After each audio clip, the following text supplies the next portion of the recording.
감소 현상이 일어나면서 현격하게 그 숫자가 줄어드는 곳이 몇 군데가 있는데 그 대표적인 곳이 초등학교이죠.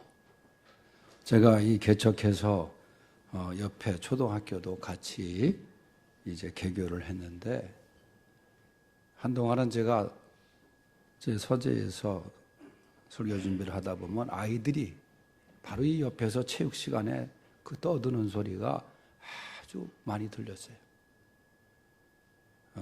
이제 최근엔 체육관을 저기가 이제 건축하면서 모든 게 글로 이제 들어가서 행사를 하겠지만은 근데 언제부턴가 아이들의 소리가 점점 줄어들었어요. 그만큼 정원이 이제 줄어드는 거죠.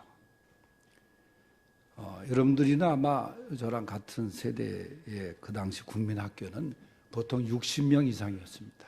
그래서 교실이 가득 찼어요. 월요일 날 아침에 조회 시간 되면 운동장을 가득 메웠어요.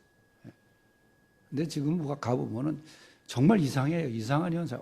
아이들이 다 어디다 어디로 증발했는지 없어요. 애들이. 중학교도 마찬가지고. 지금은 20명이 학급 정원, 20명 정도가. 그러니까 얼마나 그 인구가 지금 감소가 됐는지. 그러다 보니까 인구가 이게 점점 줄어드니까 이 산부인과들이 없어지는 거야, 산부인과. 산부인과를 개업해서 먹고 살기가 어렵대. 그래서 제가 아는 의사도 다른 과를 다시 또 공부를 해가지고 전부 다 과를 바꿔서 개업을 또 하더라고요. 산부인과 없어지고. 또 군대도 사단이 지금 몇 개나 없어지고 군단이 몇 개가 없어지고 말이죠. 여러분도 거기서 군대 생활 하셨는지 모르지만은 저 동두천에 유명한 알통사단이라고 하는 26사단이 없어졌어요. 8사단이 경기도 일동에 있는 부대가 26사단을 접수하고 26사단을 해체됐어요. 양평에 있는 20사단이 이제 11사단이 오면서 20사단도 해체됐어요. 양구에 있는 2사단도 전통 있는 사단인데 그 사단도 없어졌고 21사단이 오고 8군단이 없어지고 왜 이런 현상이 일어나느냐? 인구가 점점 줄기 때문에 그런 거예요. 군대 가는 병력이 점점 주는 거예요. 참 심각한 현상입니다. 성경은 하나님께서 너희들 생육하고 번성하라 말씀하셨어요. 그 말씀을 잘 안 듣고 있어요. 그런데 오늘 말씀에 보면 수가 더 많아지지라 점점 그 숫자가 많아진다. 번성한다. 성장하는 걸 의미하는 거예요. 사람들은 어떤 일을 시작하고 할 때 다 이렇게 번성하기를 원해요. 장사하는 사람은 손님이 많기를, 수가 더 많아지기를 원하죠.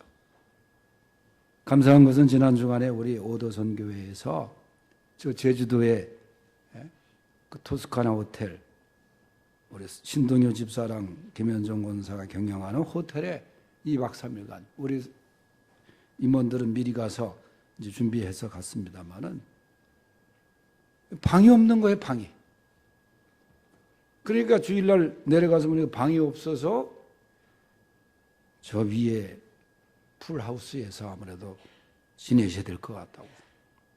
이 풀하우스가 하룻밤에 150만 원, 200만 원이에요. 거기 바로 그 숙소에는 풀장이 딸려 있거든.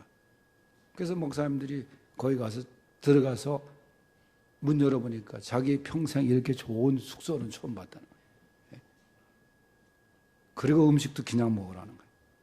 근데 그 다음날도 우리가 이미 예약한 방들이 있는데 또 신청해놓고 안 온 목사님들이 계셔가지고 그 방을 빨리빨리 빼서 손님들한테 이 호텔이 만실이야, 만실. 얼마나 감사한지. 참 믿음으로 경영하려고 하고,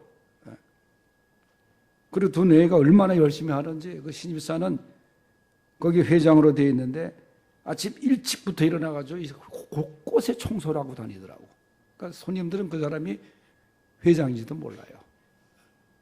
또 김권사는 또 유니폼을 입고 인사를 하면서 맞이하면서 얼마나 열심히 또 그 일을 감당하고 있는지 참 기뻐요. 그러니까 이 목사님들이 수지광성교회 교인이 이렇게 제주도에 와서 참 좋은 호텔 경영한다. 우리 김경호 목사님도 같이 2박 3일 계셨는데 너무너무 좋다고. 그 대접을 너무 잘 받고.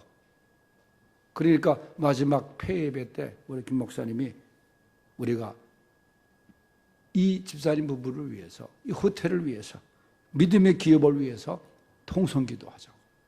그래서 목사님들이 다 거기서 기도. 이렇게 점점 많아지고 이 성장하고 부흥되고 하는 게 또 있더라고요. 그게 얼마나 감사한지 몰라요. 우리가 흔히 사업하는 사업장에 걸려있는 액자가 욥기 8장 7절 아닙니까? 내 시작은 미약하였으나 내 나중은 심히 창대하리라. 오늘날 현대어로 번역하는 내 처음은 보잘것 없었지만 나중에는 매우 크게 될 것이다. 그 말씀이에요. 다 바람이 아니겠어요? 어딘가 모르게 부족하게 시작해도 나중에 크게 성장하고 번성하기를 원하는 것. 그런데 이 성장에는 양적 성장이 있고 질적 성장이 있어요. 양적으로 성장해도 질적으로 떨어지면 그 성장은 무너지게 되어 있는 거예요. 그래서 이 두 가지가 같이 나가는 성장이 그게 참 바람직한 성장이죠. 여러분, 교회도 성장해야 됩니다.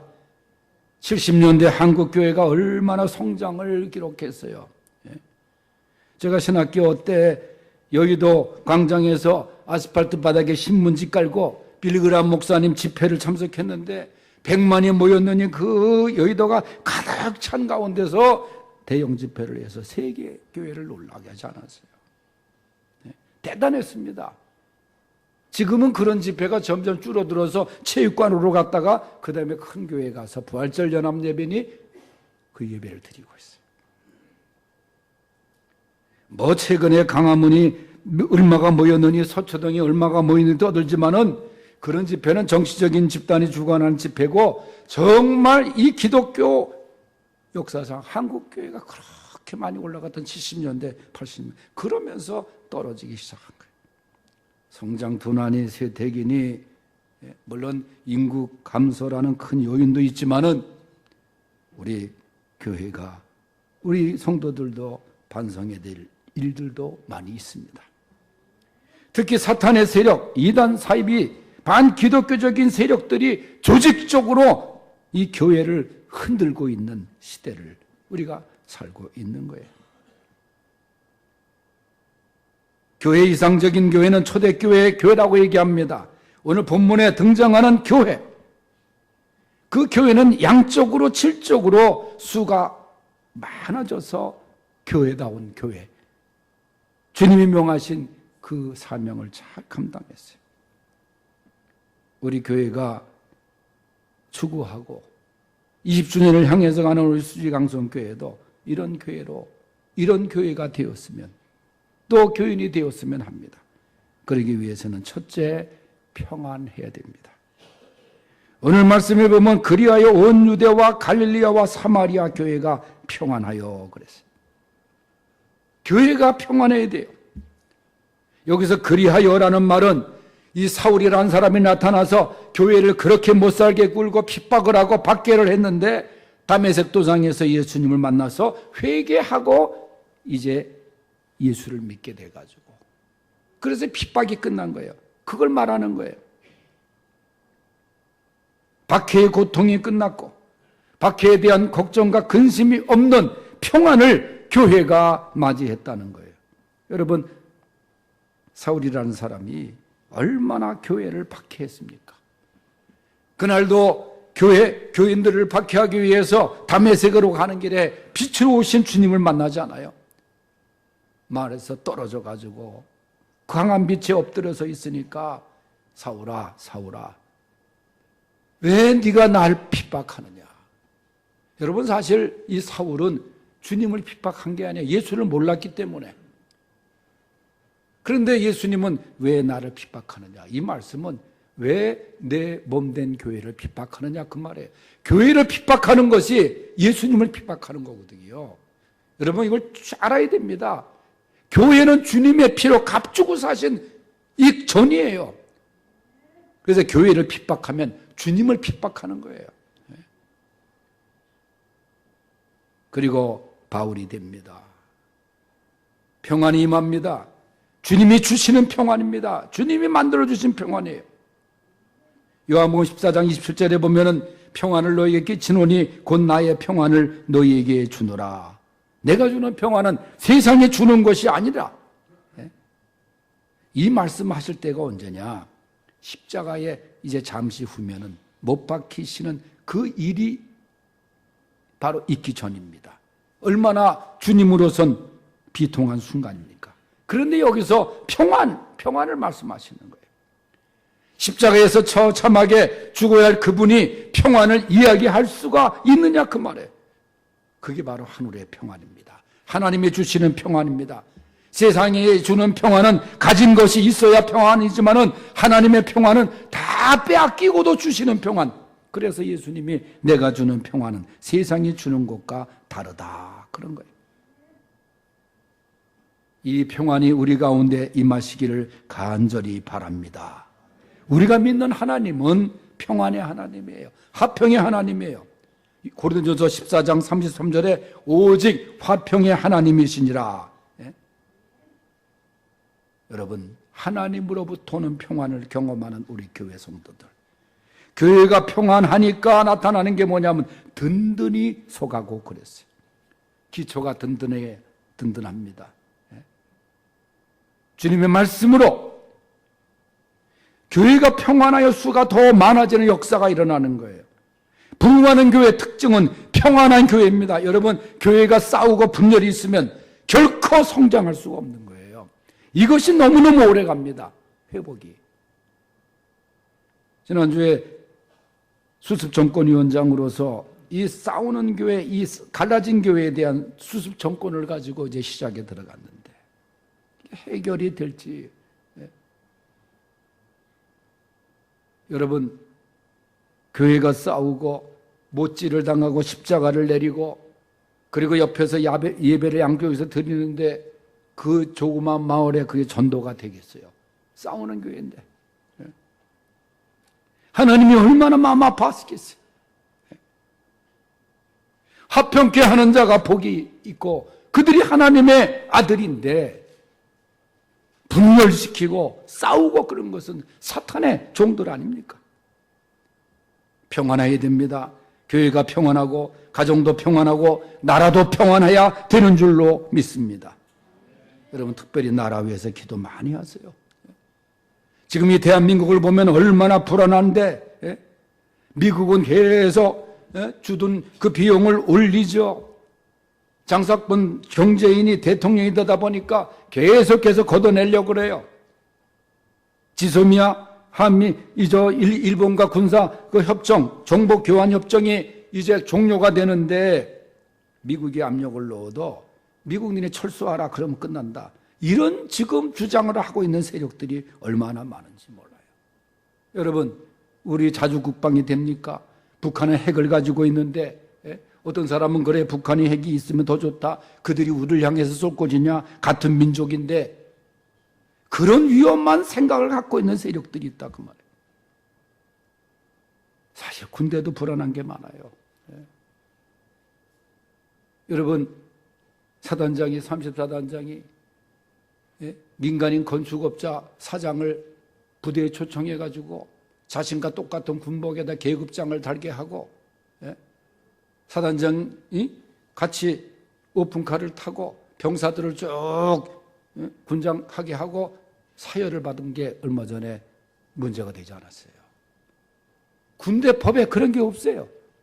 명예 중령, 명예 대령까지는 있지만은 장군을 주는 게 없어요. 근데 어쩌자고 사단장이 글쎄 민간업자를 불러다가 사열을 시키고 그랬냐 그 말이에요. 나도 군대를 수없이 내가 지원하고 그랬는데 군복은 입어봤지만 내 계급장 단종은 없어요. 알고 보니까 대통령 동생이 그 회사 직원이야. 현재 국무총리 직원이 그 동생이 그 그 회사 직원이야. 그게 뭐겠어요? 그래야 자기가 진급하는데 유리하니까. 예. 어떻게 군대가 그런 식으로 가고 있냐 그 말이에요. 북한 어선이 경계를 뚫고 지팡해서 거리를 활보했던 그때가 언제냐 그 말이에요. 여러분, 참으로 위태롭고 불안하기 짝이 없습니다. 하나님께 기도해야 돼요. 이 나라를 누가 지켰습니까? 여러분,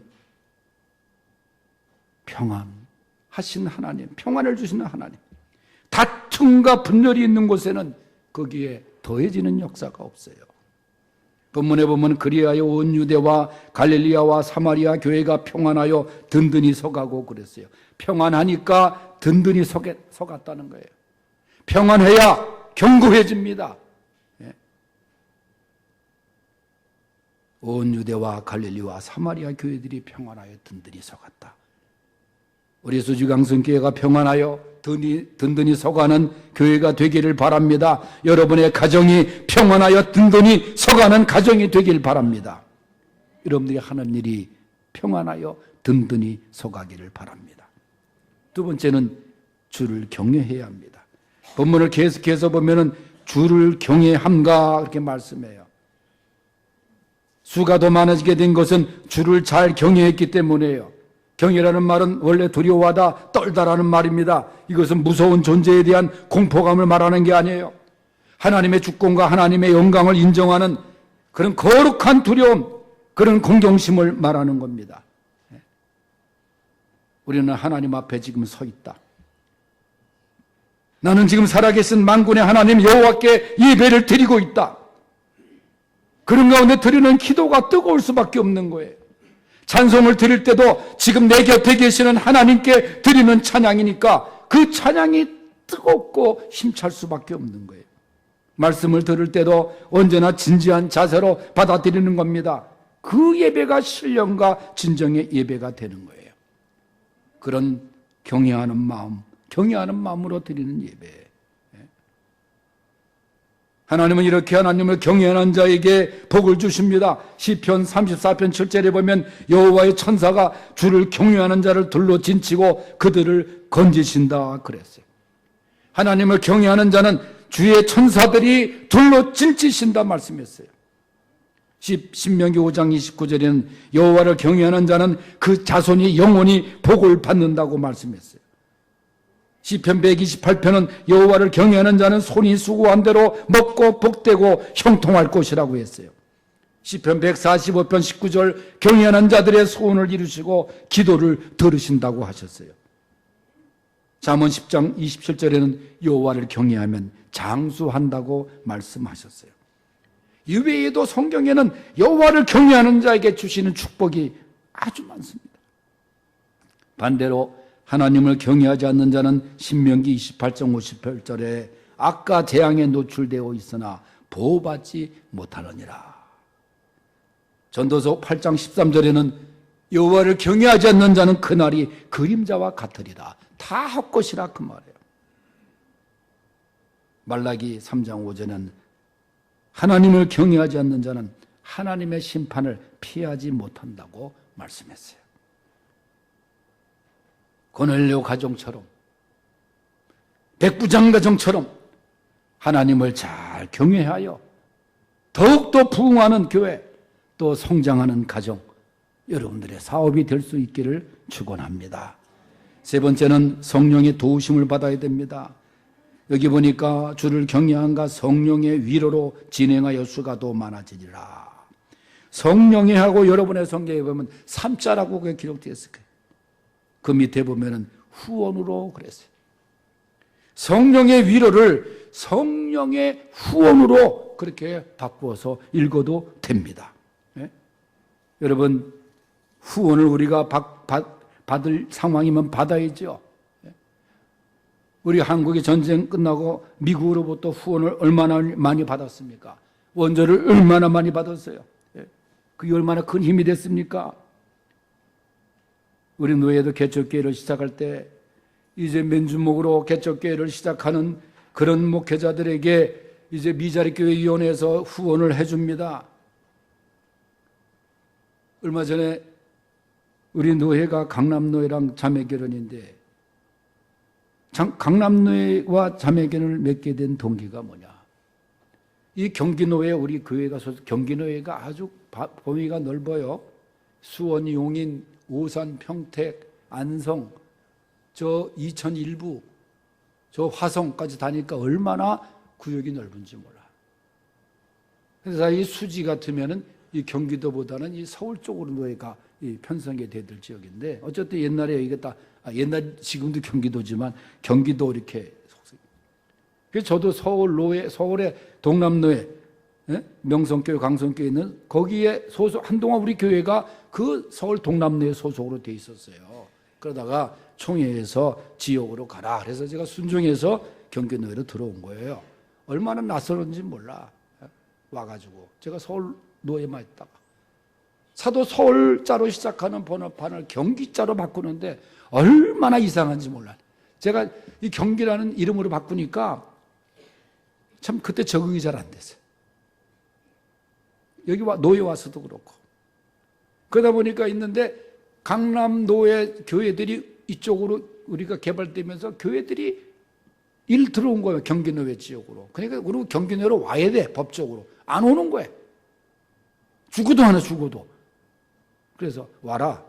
그래서 그걸 총회에다 제안하니까 가라 그랬는데 안 오는 거예요. 그래서 지금 우리가 와 있는데 이해해달라, 양해해달라 그러면서 이제 후원을 받기 시작한 거예요. 그것도 강남노예가 준 게 아니라 소망교회에서 돈을 매년 보조금을, 후원금을 보냈어요. 그래서 제가 그랬어요. 언제까지 그 돈을 받을 것이냐.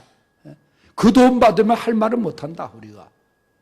그래서 강남노예가 와서 인사하는데 세워놓고 그랬어요. 협정할 때 그 당시까지 있는 건 우리가 양해하기로 했지만 그 이후에 들어오는 교회는 경기노예로 보내라. 그렇게 했는데 안 보내는 거야. 그 이후에도 막 들어왔는데 우리 노예로 안 오는 거예요. 그래서 제가 정식으로 그랬더니 인사하러 온 노예 손님을 그렇게 문제를 삼고 할 수 있느냐. 그러면서 항의 공문을 보냈다 그래요, 얼마 전에. 그래서 내가 그랬어요. 언제까지 우리가 손을 벌려야 되느냐. 물론 지금 개척교회 목사들이 얼마나 힘든지 몰라요. 우리 교회도 개척교회를 많이 돕고 있습니다만은 뭐 밤에 대리운전도 하고 목공도 하고 그런 목사들이 많아요. 생계 유지가 안 되니까 그렇습니다. 여러분, 물론 큰 교회에 보조받는 것도 후원받는 것도 중요해요. 가장 확실한 도움은 성령의 후원입니다. 성령의 도움입니다. 성령의 위로입니다. 이게 가장 큰 힘이 되는 거예요.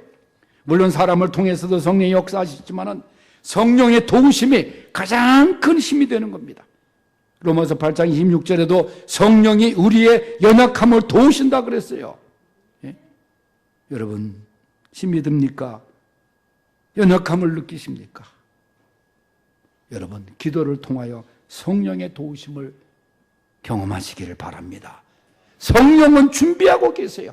성령은 주시기를 원하시면서 준비하고 계세요. 문제는 우리가 간구하지 않습니다. 성령께 간구하시면 성령의 도우심이 함께 하셔서 우리를 부흥케 하고 성장케 하시는 그런 축복을 내려주실 줄로 믿습니다.